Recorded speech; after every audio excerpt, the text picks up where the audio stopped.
Hello fellas, it's me SparkleDart again. I'm going to continue what I was doing from the last episode, which is of course telling stories about fish and fishing and having fish and being a fish. You know, I've never been a fish. I was just pulling your leg there when I said that just a second ago. So actually, what I wanted to talk about was how to fish, I guess. For a while, me and my dad were super into ice fishing. He has an electric auger, which we used to drill a core in the lake when it was frozen over. This wasn't Lake Superior. Lake Superior doesn't really freeze over all the way. It gets thick in some parts, but it's still not safe to walk out on. What you gotta do is you gotta find a smaller lake like, what the heck? Okay, so what you gotta do is you gotta find a smaller lake like Lake Thomas. You gotta go to Lake Thomas, and it freezes over pretty much all the way. So if it's frozen in the center, that means it's probably thick enough on the sides to walk out on. Now, it's important to remember that walking out onto any frozen lake is dangerous. You got to check out your local news weather coverage and see if they say that it's okay to ice fish, because you know, sometimes it's not okay to ice fish, and if it's not okay to ice fish, they'll certainly help you out. It's no big mystery, you know. Because basically, okay, so we all know that water freezes at 32 degrees, right? That's Fahrenheit, not Celsius for you Europeans. If you're a European or whatever gross dirt language you're from, you're going to want to use Celsius, and that Celsius is going to be 0, which is the equivalent of 32 degrees Fahrenheit. Hold on, just a tick. Okay, so, check your news. What the fuck? Okay, check your news. If they say ice fishing, A-okay, go right ahead. If they say ice fishing, no way, do not go. You know? You gotta be safe, you gotta be smart. If you fall into a lake, if you fall through the ice, it is nigh impossible to get back up. And even your friends trying to pull you back up, what's likely gonna happen, since there's absolutely no traction or anything like that when standing on the ice, is what's probably going to happen is they're either going to let go of you or they're going to fall in themselves, and then there's going to be 2 humans to pull out of the ice. And hypothermia sets in real fucking fast. Let me tell you that right now. You gotta, like I said, you just gotta play it smart, you know? You gotta play it real smart. Because you will die if you're in the water for too long. If you ever saw the movie Titanic, of course it's a ladies movie. Not a bad movie, because it covered a real-life event about tragedy. And, of course, any real-life event about tragedy is something that I'm super into. Because, something like, what was it? Something on the magnitude of 1,500 people were dead on the Titanic when it sank. And that is a lot of people. That is so many people. And I think they might have only saved, like, 400, or maybe even less. I really don't know. So, here's the thing. The Titanic was the largest ship of its time, made by White Star Lines alongside its sister ships, the Olympic and the Britannic. Both magnificent ships. I think the Olympic actually got sunk by a naval mine from the German army during World War II, and the Britannic might have been retired and later sunk in its harbor or something along those lines. I couldn't really tell you. I don't know the history of cruise liners. Alright, the RMS Titanic, RMS of course standing for Royal Mail Ship, sank in 1916, or was it 1914? Yeah, I think it was 1914, or 13, I don't fucking know, it was like 100 years ago, it was over 100 years ago, so, a lot of people died, and it sent out a message to the whole world. Actually, here's a fun fact about the Titanic. There was a book that was published in the 1800s, and I know what you're gonna say. If you know what I'm talking about and you know the truth behind it, I know what you're going to say. So just hold on a second and then I'll let you know what I'm talking about. There was a book published in the 1800s called The Titan, which was about a cruise ship that was designated as being unsinkable. And it sold very few copies. Not a whole lot of copies were sold of this book. It was about a cruise ship that was deemed unsinkable. And so what happened was the ship sank.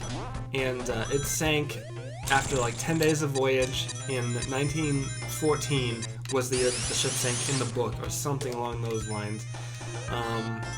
Lost 1,500 passengers, only had like 10 life rafts.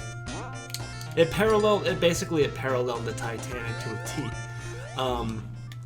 And it was sought to be out as like a warning signal for the Titanic or something, or large ships that claim to be unsinkable, but maybe they aren't so unsinkable as they like to think that they are. But here's the thing about this book: it did not sell very well. So what happened was they retitled the book and changed a lot of the elements within the book by the time that it was re-released later on, after the Titanic wound up sinking, to parallel the events of the Titanic, which might seem like a shitty business practice, and trust me, it was a shitty business practice, but they, I think they might have actually wound up selling more books by doing that, or maybe they sold books after people on the internet on reddit.com realized that that's what they were doing. So if you ever read that book, or you ever heard about that book paralleling the Titanic disaster, just know that that book was actually written before the Titanic, and it was changed to have elements that mirror the Titanic. So it wasn't like a big conspiracy. The author wasn't like the captain of the ship or something, or the president, the CEO of White Star Lines, you know, whatever. It's the parallels were drawn in later. That's basically the point that I'm trying to make. So if you don't think that I'm telling the truth, then go look it up on TV Tropes or Snopes.com. Snopes is a really good website. Actually, I love Snopes because I learned about all sorts of crazy historical events, like the Ohio Players Club did a song called Love Roller Coaster, or Roller Coaster of Love, which was later covered by the great Red Hot Chili Peppers. Great bands, real good bands, pretty okay band, kind of mediocre band, overrated. And in the middle of that song, during one of the breakdowns, I guess there's supposed to be an audible lady screaming, lady getting murdered while screaming. And what happened there was, I think some lady wandered into the studio while they were recording the song and wound up getting stabbed by a security guard, or maybe I got that wrong. I'm sure I got that wrong, but if you look it up, you'll find it. You'll be able to find it real quick because all the information's out there on the internet. It's one of those things that got passed around on like the early 2000s internet as being like a huge mysterious hoax or something like that, like the what was that? The Piltdown Man. That well, I'm screwed. I am screwed. The Piltdown Man was a man who, okay, so the story behind the Piltdown Man, I guess I should start from the beginning. There was a skull that was discovered, I think it was in Great Britain, or Germany, or the Neander Valley, or something. I could not know anymore what that was, because I'm not an archaeologist, nor do I claim to be one. So the Piltdown Man was a hoax. It was a cranial human skull of a human, a modern day Homo sapiens sapiens, and the bottom jaw was replaced, and it was replaced with, I think it was an orangutan jaw. So it looked like it had the head of a man and the jaw of a monkey, and people thought that it was true, and it was discovered in, I think, the late 1800s, and only was it later discovered to be part of an orangutan in the 1950s. So almost 50 years after it was discovered as being some sort of missing link for human evolution, was it confirmed to be a hoax, a fraud, a fake, a bogus. And the reason why it's notable at all, because, you know, most hoaxes get discovered real fast, like within a couple years, but this hoax was plaguing the scientific community because no similar skulls or skull fragments were discovered ever. And it took them 50 years to confirm that it was indeed a fake, and that's only because they had developed DNA sequencing. They were able to look closely at the skull and the DNA sequence and confirm that part of the skull had a different DNA sequence than the rest of the skull, which wouldn't be the case of one specific, like, creature. You know, one creature would have the same DNA all throughout, and that's just the way that it would be, because why would a creature have different DNA on its head than on its mouth? It doesn't make sense, unless that creature, of course, is Paris Hilton. See, that joke, it was kind of dated, but I still went for it, and I think in comedy that's kind of what you have to do. If you can't tell a dated joke and make it work, then I think maybe you have to reevaluate your stance as a comedian, or perhaps maybe you just have more integrity than I do. Obviously, I've got no integrity. I will say anything that comes to my mind if I think that it's funny, or that it would be funny, or that it would have been funny a long time in the past. Like, that joke would have been funny maybe in the 2003s, 2004s, that area, but certainly is not funny in 2015, and will never be funny in 2015, because Paris Hilton is not a person that is on the public radar anymore. Neither her nor Nicole Richie are important. Now we are busy with the Kardashians, and honestly, you know what? If I have to be real, I would say that the Kardashians are basically filling the same ecological niche as the Hiltons were way back in the day, like 10, 15 years ago.